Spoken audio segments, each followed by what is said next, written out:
नमस्कार दोस्तों, स्वागत है आपका। आज जो हम कहानी देखने वाले हैं वो एक सच्ची कहानी है। ये जिस लड़की की कहानी है दोस्तों, उसका नाम है टेरी। टेरी को दोस्तों एक बहुत ही बड़ा मेजर अटैक आया था और वो ये कह रही थी कि वो बाद में मूर्छित हो गई। अपने घर पे ही थी वो, और अचानक उसके साथ क्या हुआ उसको पता ही नहीं चला। लेकिन कहीं ना कहीं ये जागी, कहीं ना कहीं इसको होश आया। तो होश वो जहाँ पर आया दोस्तों, वो ये कह रही थी कि एक बहुत ही बड़ा एक ऐसी जगह थी जहाँ पे बहुत ही भरा सुकून भरा एहसास लग रहा था, बहुत ही शांति लग रही थी। चारों तरफ उजाला ही उजाला था उस वक्त। टेरी को कुछ भी समझ नहीं आ रहा था दोस्तों कि आखिर उसके साथ ये क्या हो रहा है।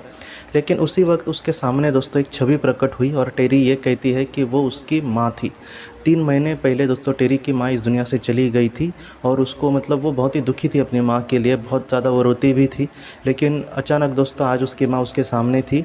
टेरी ये कहती है कि उसकी माँ की जो उम्र थी बहुत ही कम लग रही थी। टेरी ये कहती है कि वो जब छोटी थी टेरी, तब वो अपनी माँ का बहुत ऐसा मजाक वगैरह उड़ाती थी, ऐसे घर पे जैसे हम। तो वैसे आज वो कह रही थी कि वो दिन उसको अचानक याद आए। टेरी कहती है कि मैं तकरीबन 8-9 साल की जब होंगी तब मेरी माँ 20-25 साल की थी। तब वो जैसे दिखती थी वैसे आज दिख रही है और बहुत ही खुश लग रही थी। वो कह रही थी कि घर पे जितना मैंने उसको खुश नहीं देखा किसी खुश पल में, उतना आज वो खुश दिख रही थी और वो बहुत ही उसको हंसे ही जा रही थी टेरी के साथ। और टेरी कह रही थी कि मैं बहुत खुश थी अपनी माँ के साथ। टेरी उसके पास गई और उसने उसको गले लगाया दोस्तों। और बहुत ही दोस्तों बहुत ही महत्वपूर्ण पल थे वो टेरी के जीवन के। आप समझ सकते हैं कि कितना उसको अच्छा लगा होगा। लेकिन इसमें एक बात है कि टेरी की माँ ने उसके साथ कोई भी बात नहीं की। और उसी वक्त दोस्तों टेरी ये कहते हैं कि उसके बाजू में उसने एक पवित्र आत्मा को एहसास महसूस किया कि वो उसके साथ है। और उस पवित्र आत्मा ने यह कहा कि तुम ज़्यादा समय यहाँ पर नहीं रह सकती, तुम्हें फिर से पृथ्वी पर जाना होगा। टेरी ने यह कहा है कि उसको अपनी माँ के साथ रहना था, बहुत सारी बातें करनी थी। लेकिन उसके मन में फिर से ये विचार डाले गए कि ये जो मिलन है ज़रूर एक ना एक दिन होगा, लेकिन फ़िलहाल इतना ही समय तुम यहाँ पर रह सकती हो। फिलहाल तुम्हें पृथ्वी पर जाने की ज़रूरत है क्योंकि तुम्हारा वो उचित समय अब तक नहीं आया है पृथ्वी पर, और भी तुम्हें कुछ काम बाकी है करने, तो इस वजह से तुम्हें जाना ही होगा। इस तरीके से कहने के बाद टेरी ये कहते हैं कि हाँ, उसने ये सारी चीज़ें मानी और वो तैयार हो गई जाने के लिए।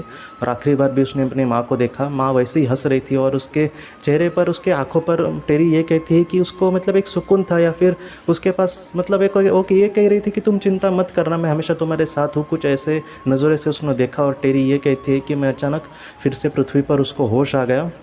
और उसने देखा तो उसके जो बेटे थे टेरी के, वो उसको हॉस्पिटल में लेकर गए थे और धीरे धीरे वो बाद में रिकवर हो गई। थोड़ा सा समय लगा, लेकिन टेरी ये कहती है कि मैं वो जो खुशनुमा एहसास था उसको कभी भी नहीं भुला सकूँगी। और आज मुझे पूरा यकीन है कि आज मेरी माँ जो है मेरे साथ हमेशा है। हाँ, वो मुझे अपनी आंखों से इस यहाँ पर नहीं दिख रही, लेकिन किसी एक बहुत ही सुंदर जगह पर वो हमेशा मेरे लिए प्रे करती होगी, मेरे लिए जीती होगी। वो भी कहीं ना कहीं मेरा इंतज़ार करती होगी। मैं हमेशा उसके साथ हमेशा खुश रहना चाहती हूँ। तो ये जो कहानी है वो हमें ये सिखाती है दोस्तों कि हमारे जो अपने हैं वो हमेशा हमारे साथ है। बहुत लोग आज भी मुझे सवाल पूछते हैं कि उनके जो करीबी है वो चले गए, अब उनका जीने का कोई मन नहीं है।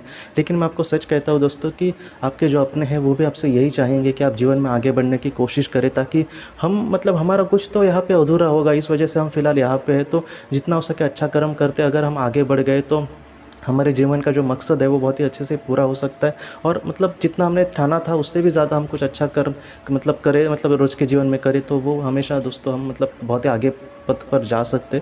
तो इस वजह से दोस्तों जितना हो सके हमेशा अपने आप को संभाल कर जीवन में आगे बढ़िए। बहुत ही अच्छा कुछ करने की हमें कोशिश करनी चाहिए। अच्छे विचार, अच्छे कर्म, जितना हो सके ज़रूरतमंद की मदद हम अगर करेंगे तो हमसे ज़्यादा खुशी उनको होगी।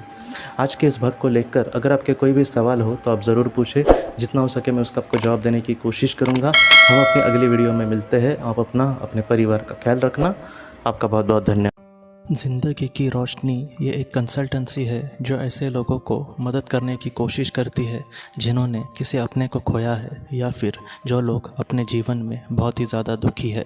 जो लोग इस संस्था के साथ जुड़ेंगे उन्हें पास्ट लाइफ रिग्रेशन की ऑडियो, ध्यान करने के लिए 5 ऑडियो, 10 ऑडियो बुक्स और उसके साथ साथ PDF किताबें, ऐसी किताबें जो मोबाइल या फिर लैपटॉप या फिर कंप्यूटर पर आप पढ़ सकते हैं, ऐसी किताबें उन्हें ईमेल पर या फिर व्हाट्सएप पर भेजी जाएंगी।